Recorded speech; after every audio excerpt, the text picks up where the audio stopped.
आई, मी एक ग्रुप प्रोजेक्टवर काम करते आणि मला ही सगळी माहिती माझ्या फ्रेंड्सला पाठवायची आहे, पण मला हे कळतच नाही की मी कसं सेंड करू. थांब, मी तुला सांगते की ऑनलाईन सहकार्य करून रिअल टाईममध्ये माहिती कशी सामायिक करून घ्यायची. प्रकल्पावर सहकार्य करणं महत्त्वाचं काय, विशेषतः भविष्यात आपल्याला इतरांसोबत अधिक काम करायचं आहे. आता हे आपण अधिक प्रभावीपणे कसं करू शकतो हे बघूया. माहिती सामायिक करणं आणि प्रकल्पांवर सहकार्य करण्याच्या पद्धती म्हणजे क्लाउड स्टोरेज वापरायचं. उदाहरणार्थ गुगल ड्राईव्ह, ड्रॉपबॉक्स.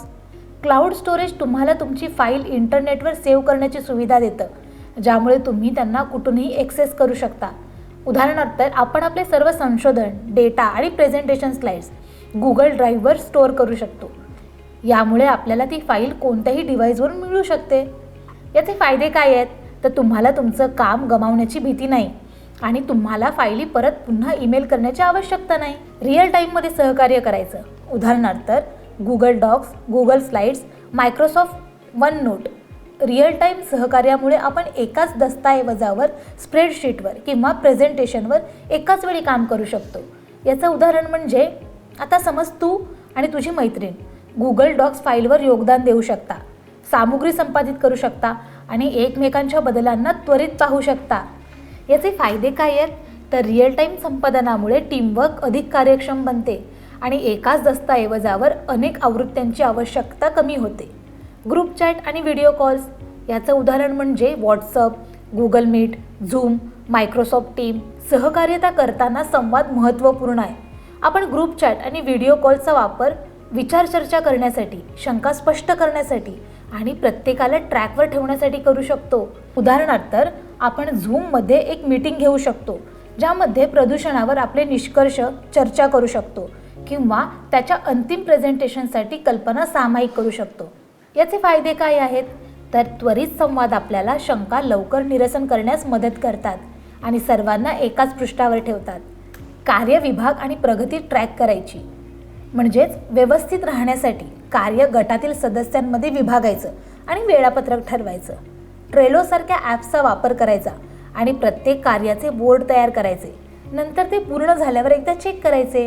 याचे फायदे काय आहेत, तर प्रकल्प छोट्या कार्यांमध्ये विभागल्यामुळे वेळापत्रक ठरवून आपल्याला वेळ व्यवस्थापित करणे सोपे होईल आणि प्रत्येकाला समान योगदान देण्याची खात्री होईल. संसाधने सामायिक करायची.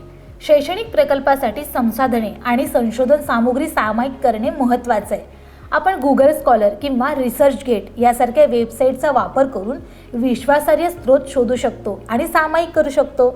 याचे फायदे काय आहेत, तर विश्वासार्ह संशोधन साहित्य सामायिक केल्यामुळे आपण जी माहिती वापरत आहोत ती अचूक आणि विश्वसनीय आहे याची खात्री होईल. माहिती सामायिक करणे आणि सहकार्य करणे का महत्त्वाचं आहे, तर उत्पादकता सुधारते. एकत्र काम केल्याने प्रकल्प अधिक जलद आणि चांगल्या परिणामांसह पूर्ण होतात. संवाद सुधारतो, म्हणजे सहकार्य आपल्याला विचार प्रभावीपणे संवाद साधायला शिकवते, मदतीसाठी विचारायला शिकवते आणि आपल्या विचारांना स्पष्टपणे समजवायला शिकवते. टीमवर्क कौशल्याचा विकास करतो, म्हणजेच सहकार्य आपल्याला वास्तविक जगातील कार्य वातावरणासाठी तयार करते, जिथे टीमवर्क आणि संवाद महत्त्वाचे असतात. सृजनशीलता वाढवते. इतरांसोबत काम केल्याने तुम्हाला नवीन विचार, दृष्टिकोन आणि पद्धती प्राप्त होतात. सहकार्य हा उत्तम काम करण्याचा मुख्य घटक आहे.